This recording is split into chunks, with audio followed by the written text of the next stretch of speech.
meeting tonight to review the proposed budget for fiscal year 24. And we're starting off with the school department budget. Present here for the finance committee is Dan Kusha, Greg Marr, Mark Haddad, Angelina Correa, and Skip Currier. I believe online is Nick and Sue Robbins.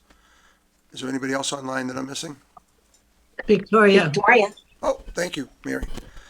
So, Jay, we'll turn it right over to you and Anita, and we look forward to getting your presentation tonight. So the floor is yours, sir. Thank you very much for having us. I hope you've had a chance to look at the 300 plus pages on ClearGov. To help synthesize that a little bit, we put together that executive summary, which is maybe 20 pages, where we tried to synthesize everything a little bit. For tonight's discussion, we put together about 12 slides with some backups to basically walk through that and to hopefully give a fairly concise overview of what we're looking at for FY24. So we're going to start, if I can't blame you this year, Evan. I know, specifically why I bought that. And it works so well. Hold on. I think you can blame me. Hold on. It was working when I practiced. Yeah, Hold on. that's good. Try it again. Yeah. Yeah, perfect. All right. So where does GPS funding come from? About 68% of our budget comes from local contributions from the town, mostly through money collected through property taxes. About 30% comes from Chapter 70. Chapter 70 is monies provided by the state to basically make the foundation budget complete. So they take what's required and the difference between that and the foundation budget, they fill in with Chapter 70 money. And then only about 2% is remaining, and that is made up of revolving accounts. We have about 15 different revolving accounts. The two biggest, far and away, are school choice and circuit breaker. What was the additional local contribution, the 12%? Very good question. So I don't believe there is a district in Massachusetts that just hits what they're required to contribute. There's a slide at the very end I can go back to, but it's about 12%. I think that makes up about $6 to $9 million in total. We are at, as of 2 years ago, we were 113%. So we went 13% over, which I'm not complaining about. Thank goodness we go over. That's actually on the low end. At the same time period, Westboro was 156%. So the range is huge. Yeah. So that's where the funding comes from. When we went into the FY24 budget, which is really a 10-month process for us, we aimed to have a level service budget. We, of course, contractually had step increases, a 2% COLA for all employees, assumed that federal and state grants and revolving accounts would be level, and we hoped and anticipated that circuit breaker would be funded at 75% again this year as it was last year. And lastly, we went through I think a really good forecasting exercise, and we were forecasting and hoping that Chapter 70 increase would be around 3%. As always, we used the modified zero-based budgeting approach, and as always, we're trying to maximize that return on investment, which for years I've been saying I believe in Grafton, the return on investment with our school department is literally the best in the state. So we're very proud of that, and we're making that full transition to ClearGov, which of no fault to anybody is just a huge change for everyone involved. And feel free to interrupt me anytime. In terms of the major budget drivers, the size of the circle doesn't do it justice, but our professional salaries are huge. We're a people business. Over 85% of our budget is made up of salaries. Special education is always a huge driver for us. I think we've done an exceptional job building in-district programming for special education. We have, again, as of last year, the lowest rate of out-of-district placements in Central Mass, just over 3%, which is the lowest in Central Mass. So we're building programs to keep kids in district. This past year, we utilized some school choice funds, and we built a new 18 to 22 program. You may have heard about the work we're doing partnering with Bread Guy Breads on Worcester Street. I think you had an article on the fall town meeting warrant. You came in and talked about that. Yeah, we've talked about it. The construction, took forever, but we've now moved in. We haven't had a grand opening yet, but it's truly one of a kind. Westboro has a program, but nothing that's like partnering with an existing in-town business. So it's pretty awesome. But that's the type of thing, and that's going to be self-sustaining. We're actually going to end up making a profit on that program because other districts not only don't have 18 to 22 programs, but they don't have them like this. So we can charge, we'll take the addition of 2 students and we'll cover all costs. And we already have 2 lined up. So that's a good thing. Special ed facilities is always a constant struggle. We have 6 buildings, over 600,000 square feet. 4 of our buildings are 50 years or older. It's just always a challenge. We've seen the price of everything related to maintenance go up, and anything with construction go up this year. And we've had increased costs associated with our security systems. A great thing that we're moving into having more systems related to security in today's day and age, but that obviously comes at a cost, and it's under that maintenance and safety umbrella. Tech and information, we were already doing really well with technology. Pre-COVID, we were 1-to-1 at the high school. Throughout the COVID process, we expanded. We're now 5th grade through 12th grade, 1-to-1. But of course, with more technology, and it's all fantastic, comes more cost and more need to constantly, update, etc. And while not isolated, inflation, as you well know, has just been an issue across the board with supplies, paper, anything, as I mentioned, related to facilities has been a challenge for us. Just to illustrate that people business piece I talked about, a good chunk of obviously the green, which is basically our teaching staff, and most of the blue, the off yellow, and that red are made up of personnel. So almost 90% of our costs, again, are salary related. In terms of how we create our budget, as I mentioned earlier, it's really a 10-month process. We start in August and work on through town meeting in May. We utilize initially research and data to assess our needs. With coming back from COVID, we were looking at learning loss, huge uptick in social and emotional needs and resulting supports, counseling, etc. We create a preliminary budget and we wait for that estimated allocation to be. So in the fall, we eventually get a rough number, and then things can kind of come together in terms of the budget. We then prioritize the needs that we've identified and work through the rest of the process with obviously Evan, William, you, select board, and of course school committee, all the way through till town meeting. So in the fall, we had started this process through that forecasting exercise that I talked about. We're provided a rough number, a proposed number, 43.4 million, an increase of just over 1.5 million, or 3.75%. So we take that number and we basically contrast that with that preliminary budget that we did internally over the first few months of late summer, early fall, and see where we're at. What we do internally, I think we do a really good job. When I first started, it was basically put all your hopes and dreams and you'd have some ridiculous giant budget that was 3 times the size of anything that would be realistic. Over the years in doing this is the 12th year, I think our staff's really good at figuring out. Of course, we want to know what is needed, but we're pretty realistic. So after we made a preliminary budget, the difference between that budget and our actual allocation was about $815,000. So we needed to make some reductions to that preliminary budget.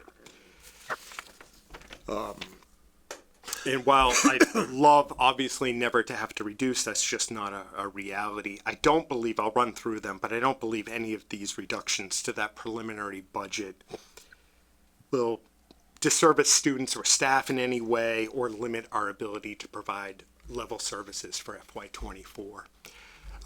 So we simply pushed off our NEASC accreditation visit. That really wasn't budget related. Just coming off of COVID, we had way too much on the plate already, but that saved us some money. We're always lacking in terms of a buffer within the budget, just for the unexpected things that constantly come up. I mean, that's pretty much my day, is dealing with the unexpected that comes up. We did have about 50,000 in there for paraprofessional needs that come up. That could be a student moves to district and has a paraprofessional on their IEP. We need to provide that paraprofessional. So that's 25,000 that, of course, a year ahead, you couldn't see it coming. You could probably see it coming a day before the student registered. So we took that margin away. We are going to... Let me ask you a question on that. So if that does come up during the year and you need that 25,000, what's the plan? Come to us for reserve fund? No, I mean, that's last resort. Okay. First two things, we're constantly, over the past 3 years, we've worked really hard to decrease our number of paraprofessionals. They're fantastic, but we're trying to do a better job of fading paraprofessional support. So a student in kindergarten, first grade, has a paraprofessional. Say it's 1-to-1. Ideally, the student becomes more and more successful and we can fade that paraprofessional off and not need it. So we're going to be doing that throughout the spring. So hopefully You build that almost a little bit build of that back back in. something. Okay. If that, let's pretend that doesn't work, and it should. We still have, this is a great example of where we would go to school choice. We always historically have had about 600,000 there. It could be a server breaks, two kids move in and need supports. That's kind of our fallback. Like, we don't have that anywhere else in the budget. I wish we did. Maintenance, we're just going to shift some of that with facility rental revolver funds that we have. The professional development, I don't think that's going to be a negative. We're going to be able to lean on some entitlement grants more for that. During COVID, we increased our nursing staff, and we so far haven't decreased that staff. What I'm recommending we do is, thankfully, we have a retirement in that department, so we don't have to let anybody go if we do this, but we do have a 0.8 float nurse. We would eliminate that additional position. Through enrollment changes, we're going to be able to shift some classes and without having a negative impact, basically through attrition, move away, decrease by one teaching position, and then increase our reliance on the transportation revolving fund at 25,000, and then significantly increase how much of that school choice that we're going to utilize, about 520,000 for FY24. So that the teaching position isn't someone being let go, it's just Correct. staff that are leaving already. Yeah, so we would do, that move would be based on enrollment. Yeah. And what we'll do is use an existing retirement and fill it. Okay. So Jay, last year, how much did you use for school choice revolving to fund the budget? what would that number be? Yeah, probably 500. So you're still in the Yeah. same amount of money, so it's leveling Same, across. same boat. We're basically going to be going into that, instead of that 600,000 being constantly in there. And Yep. with the beauty of a revolving account is it can carry over into the following year. Yep. So at the end of next year, assuming nothing goes way off the rails, we'd have about 300,000 left. Okay. Thank you. In terms of just overall budget increases, obviously the details are in those in ClearGov. But instructional services, we have one single position that would be adding for FY24, and that is a pre-K through 1 level counselor. We don't have any at that level and never have. So that individual would be split between our two youngest level elementary schools. The bulk of that is made up with instructional salaries. For student service, that includes student services, salaries, special education, transportation, those nursing salaries that I talked about that we added. So we'd be carrying 3 We added a total of 4 positions for nursing during COVID. They've been covered through COVID funds up to this point, but as we transition into FY24, aside from the 1 that we'd reduce, the other 3 would be carried. So that's a big chunk of that increase. Maintenance, most of that is just increase. It's 2% increase in salaries, but the cost of everything, plumbing to any kind of construction, it's been a challenge for us for sure. Administration, that's 2% increase for administrators. The bulk of that last year, we combined, just to make the budget work, we combined Kristen Gasper, who's phenomenal, was assistant superintendent and HR director. We have 570 staff members. We need an HR director, so we split that into 2 positions for FY24. And then lastly, special education, that's highly variable. It kind of connects to my answer to you, Mark, about not being sure what our para needs are. When we have all of the springtime IEP meetings, that's when placements can change. So spring's kind of a hold your breath time when it comes to special education.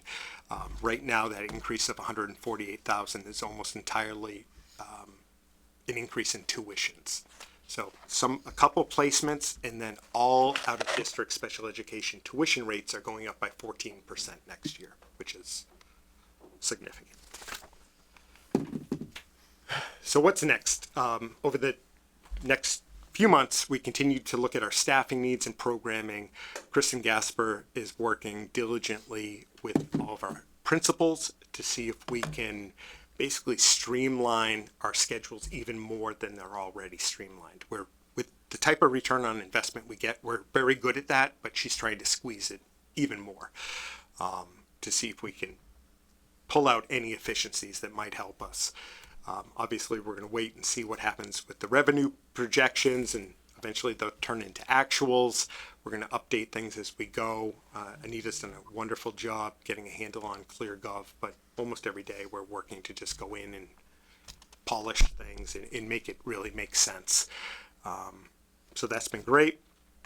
And then last slide, looking ahead. Next year, we have contract negotiations with all 4 of our bargaining units. So we've got teachers, custodians, nurses, and paras. They're all, next year will be the 3rd year of 3-year contracts.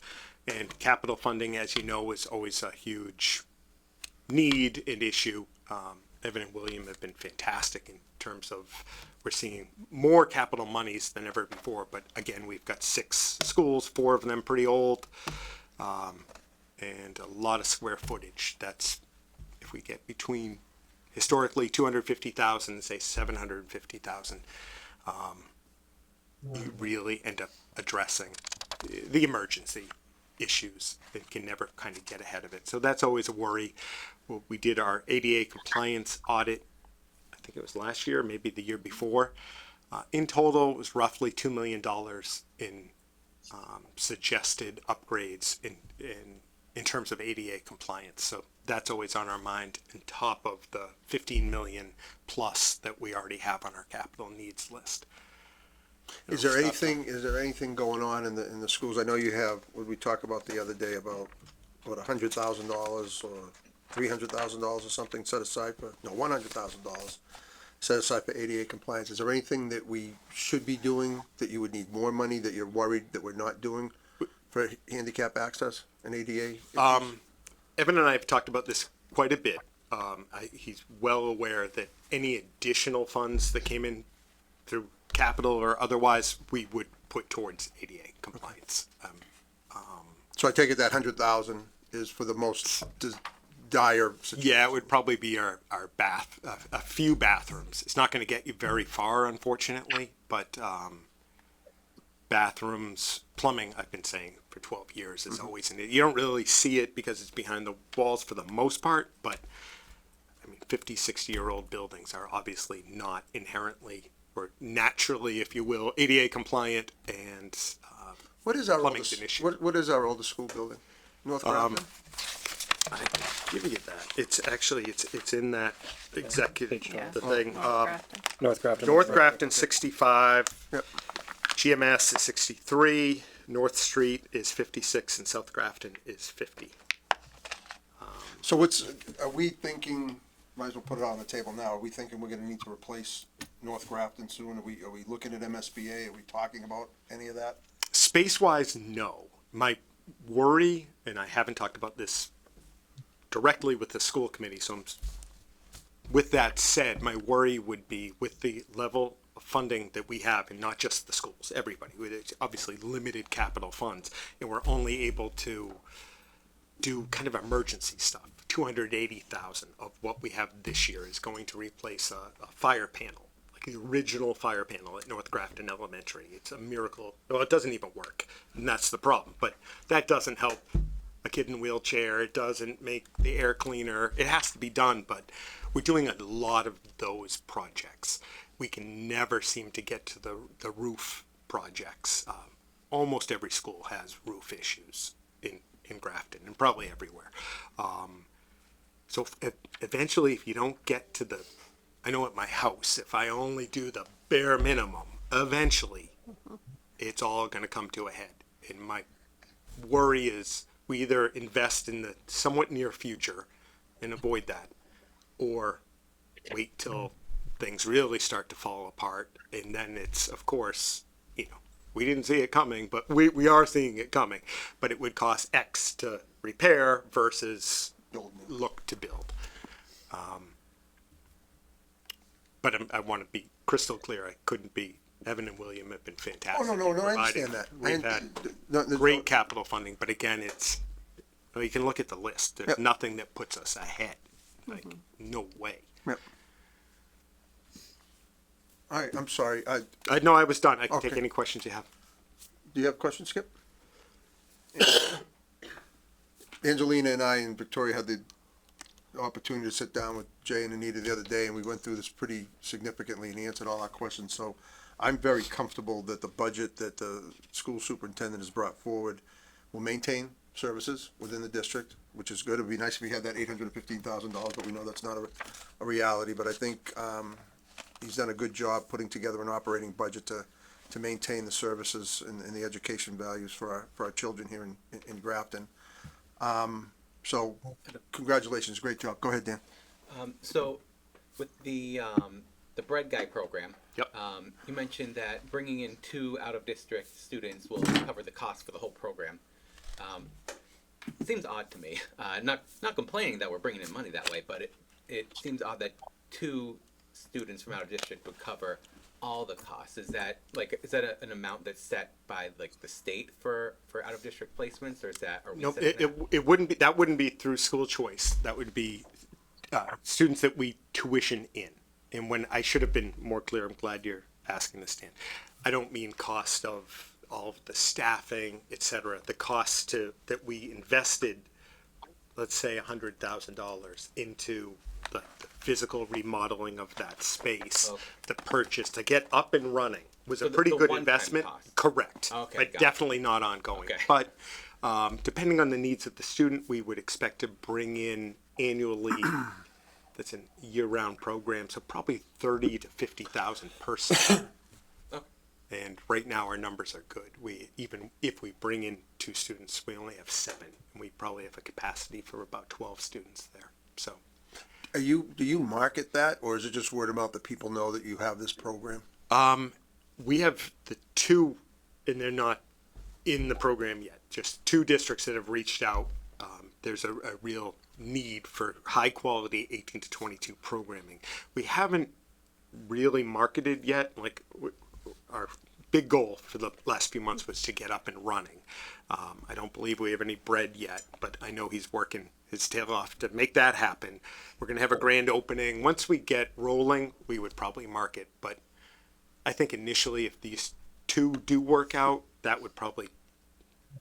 I don't want to overdo it. No, I understood. You know. First year, you want to get it Yeah, going. You want to just make get sure our- to get all the bugs out 7 and kids everything. that's great. Yep. That would be perfect. That's nice. That's So it nice. should be great. You'll definitely be invited. Awesome.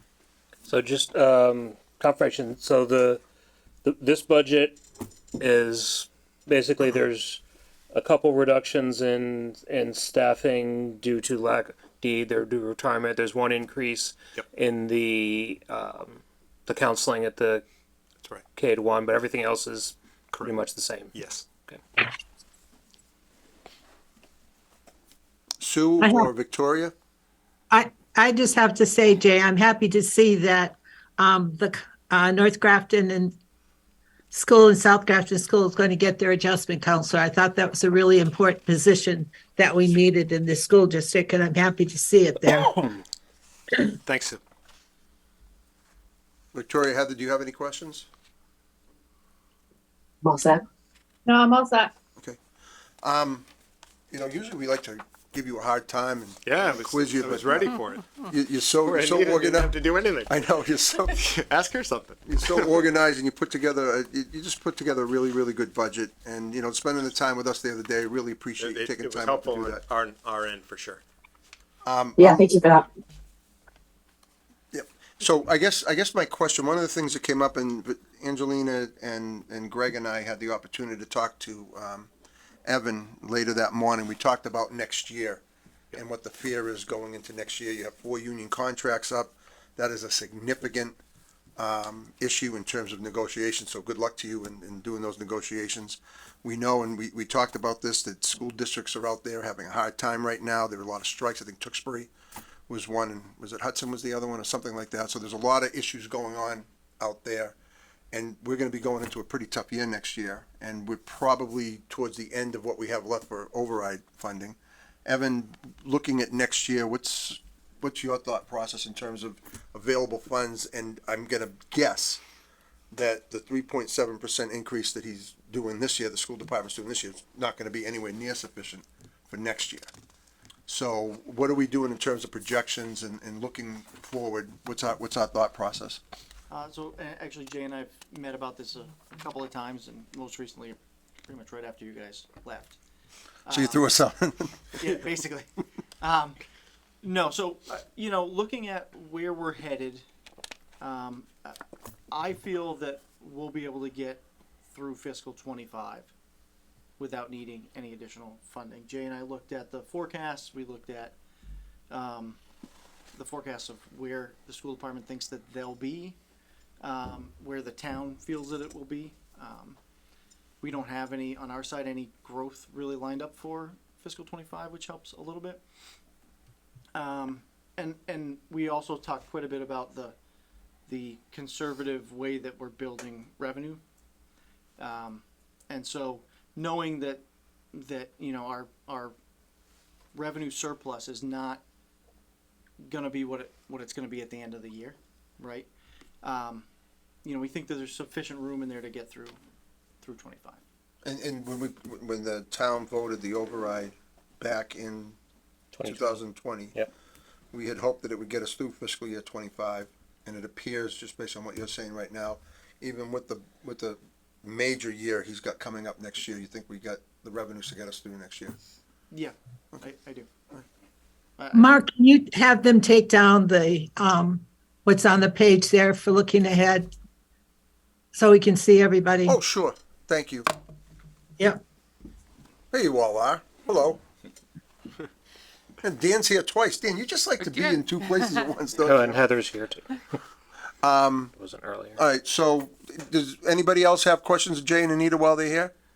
I don't have a question, but I do have a comment. Go ahead. I appreciate that you put in the enrollment trends through 23. It's really nice to see those published. So it looks like we're going to be pretty good for a while. They're Thanks, going Sue. down, so Yep. And, it was nice to see those numbers. And Evan, we'll have an update to those numbers soon as well. Evan provided a great document about all of the development in Grafton that's forecasted, and every year we have NASDAQ come in. So they reached out to us on the very same day that Evan gave us that document. So we should have updated numbers in the next few weeks. Okay. Well, I'll be interested to see the updated numbers. Yeah, me too. Yeah. Because there is some significant development going on right now, so I would imagine these numbers will fluctuate a little Yeah. bit moving forward. Yep. Yeah. Yep. You guys are so easy tonight. No other questions? Well, So, go ahead. what about our state revenue issues. Has there been any movement over the last couple of days? I assume it's probably too soon. I don't know if the rest of the committee has seen the numbers for the chapter 70 thus far. Yeah, so in your projections, you put forward, you guys estimated 3%, and the governor released her budget, which of course isn't gonna be the final numbers, but it gives you an indication of where we're headed. And those numbers, we're getting about what, 0.7 to 1%? Correct. So significantly less than we. 292,000 less than anticipated. So, and can I get on my soapbox for a minute? What are you asking me for? I don't know, I'm looking at you, I just wanna make sure. You do that every meeting and yet you still do it. So when the governor released her budget, I got the numbers for the school district that I'm responsible for, and it was abysmal. It was a 0.36% increase in aid, and the governor put out a press release that says that her budget is committing more to Chapter 70 funding than any time in the last millennium, and it's all this extra $640 million.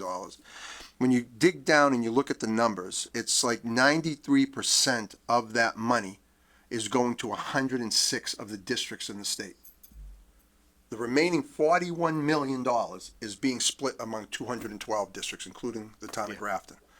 So it's all nice that she's putting that out there, but something has to be done to fix the formula, because it's not working. It's hurting districts like Grafton. It's hurting districts similar to Grafton throughout the Commonwealth, and we need to do something about that. So I've been a pain in the neck to my state rep, my state senator. I actually had the opportunity to meet with the lieutenant governor and put facts and figures. She gave me 30 minutes, and she'll probably never speak to me again, but it was, and we're doing everything we can. There's a hearing coming up next Monday at UMass Amherst, where the Joint Ways and Means Committee is holding a public hearing on local aid in Chapter 78. We plan on being there to talk to them as well, and we're doing everything we can to lobby, because it's not fair, the formula. The city of Lawrence is getting $26 million more under the governor's budget.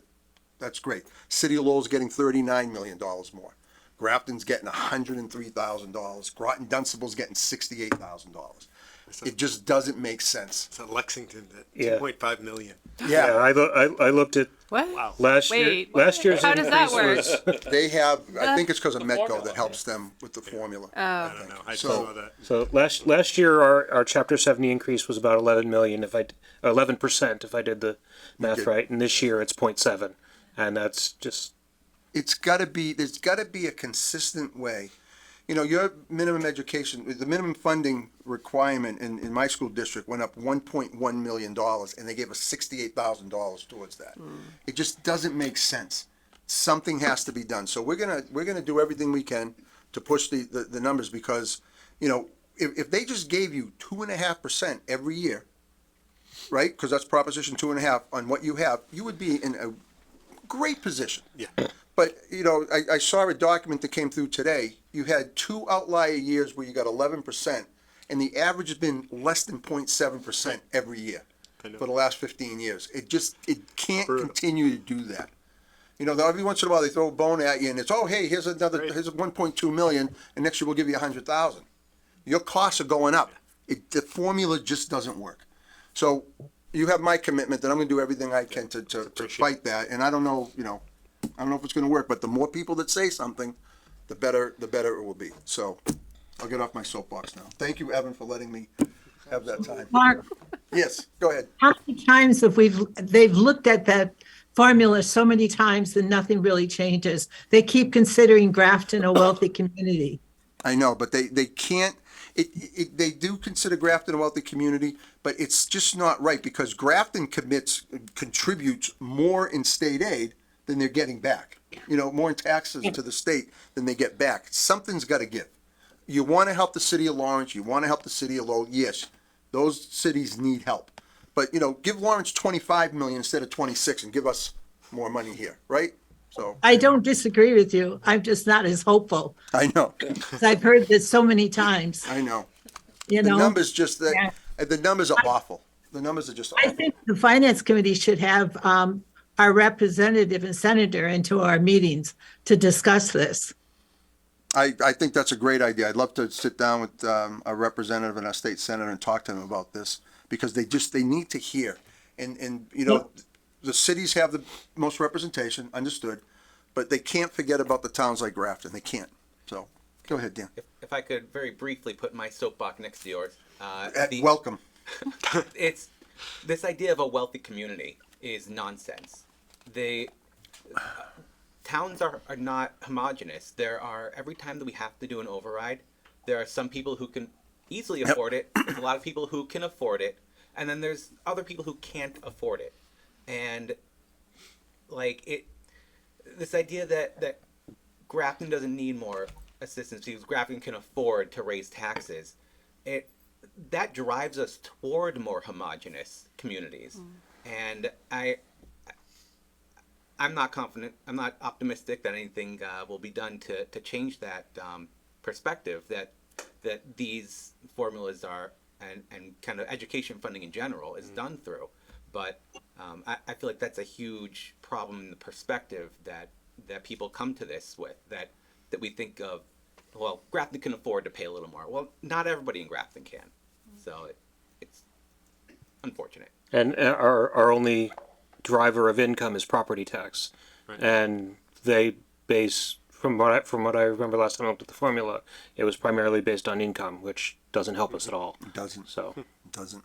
Well, that's a great point, Dan, though, that it drives us towards like the exact thing that they're trying to avoid by, so the people who might have moved here now can't afford it. And so, yeah, Right. that's a good If we point. do the override, people who can't afford it get Right. priced out of Grafton. Right. If we don't do the override, people who can afford a better education move to a town that did do an override Right. and is spending more and taxing more. And yeah, so either way, it pushes us toward a more narrow range of socioeconomic status in town. Okay, so anybody else want to jump on a soapbox? Okay. That's politics. That's my soap opera. All right, Jay, Anita, thank you so you much. for having Awesome us. as always. Great job Appreciate on the budget. Appreciate your time. So, looking at our agenda, moving forward, we do have to discuss the state of the town message. Dust off last year. Are you gonna volunteer to help us out again this year? You did such That'd an be- amazing job last year on it. sure, I can help out with that. All right. So, Amber, looking at our schedule, when did we vote to approve the state of the town message last year? We have all the numbers, right? Evan, the budget's the budget. You're not looking at making any other adjustments to it? Not at this point. Okay. So, Amber, when did we vote and approve it last year? Do you remember? It was at the first warrant review public hearing. All right. Well, Which that's gonna be this like year about is going to be April 19th. Okay. So does that give you enough time to Yep. get it done and get it out to us? All right. So thank you, Greg, for doing that. So we'll get the state of the town. And as we discussed last fall or last spring, the state of the town message we will read at town meeting. So we'll have to talk to the moderator about that because that's going to get read into the record at town meeting. I made a commitment to you, Mr. Prisby, and we will carry that through this year. So thank you, Greg, for taking care of that. Is there any questions on that? All right. Go Does ahead. any of the committee members have any feedback that they want me to include? I have it taken now, or you can email me afterwards if you have anything that you'd like to see in there. That makes sense. All right, we have a couple of sets of minutes to approve. We have the minutes of our January 18th meeting. I've reviewed those. I didn't see any changes. If there aren't any proposed changes, I'd entertain a motion to approve the minutes. Is there a second? Second. All right, all those in favor by Is roll? this just the 18th? Just the 18th. Okay. All those in favor by roll call, Dan? Aye. Greg? Aye. Mark, aye. Angelina? Aye. Skip? Aye. Sue? Aye. Heather? Aye. And Nick? Aye. Victoria? Aye. Okay, unanimous. And then the minutes of January 25th, unless there are any changes, I'd entertain a motion to approve those as So presented. moved. Is there a second? Second. Any further discussion? All those in favor by roll call? Dan? Aye. Greg? Aye. Mark, aye. Angelina? Aye. Skip? Abstain. Abstain. Sue? Aye. Heather? Aye. Nick? Aye. Victoria? Aye. Okay. So Saturday morning, 8:30, we have a full day of departments coming in. You saw the schedule. I think we have a lot of good things to discuss. I know you've all been doing your committee, your department meetings. So I think we'll have a good day doing that. We'll spend the bulk of the afternoon with Evan on the remaining part of the budget. I'd like to look at long, I'm sorry. I'd like to, Oh, Like a solid hour and then we're okay. Saturday. I'd like to look at the, if you can, as part of your presentation, just give us an idea of, projections for fiscal I'd like to see that if that's possible. Sure. We are gonna feed you, so I know Amber sent out an email to everybody. Hope you gave her your order for lunch. Yep. Because we'll take a lunch break.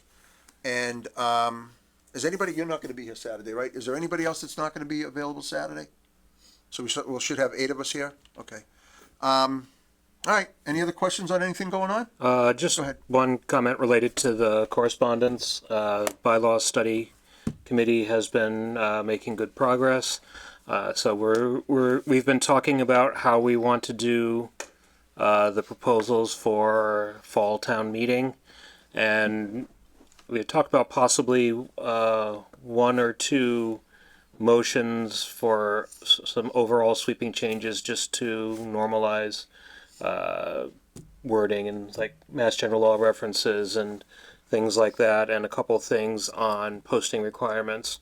But other than that, we're planning to do article by article, and we're hoping to do a consent agenda for the whole thing, so we can put forward the consent agenda, and if people have any issues in any particular article, they can hold it, and then we can discuss those. So, And this will be on the fall town meeting. Yes. warrant. yeah, so we had a ways before that, so we have not sent in any feedback on our own article, and we've told the committee that that's going to wait until after the results of the election are known, so whether the charter change actually went through, in which case, because we can't change just the bylaw, which is out of sync with we'll get out of sync with the charter. So that's something we'll talk about over the summer and bring that back to them then, and they're expecting that. Okay. So all the articles are posted under the bylaw review committee webpage if people want to look at them and see what kind of things we're doing, and we're hoping to have some more public feedback sessions, and as well as making those available to all the boards and committees involved. So we have Excellent. our next meeting tomorrow night. It's a lot of work. Good job. Yep. And like I said, it's been 20 years since the last bylaw review committee, which is supposed to happen every 5 years. So it's a fairly involved process this time. Better late than never, right? All right, excellent. Anything else? All right, I'll declare us adjourned. Thank you, everybody. See you Saturday morning. Thanks, Bill.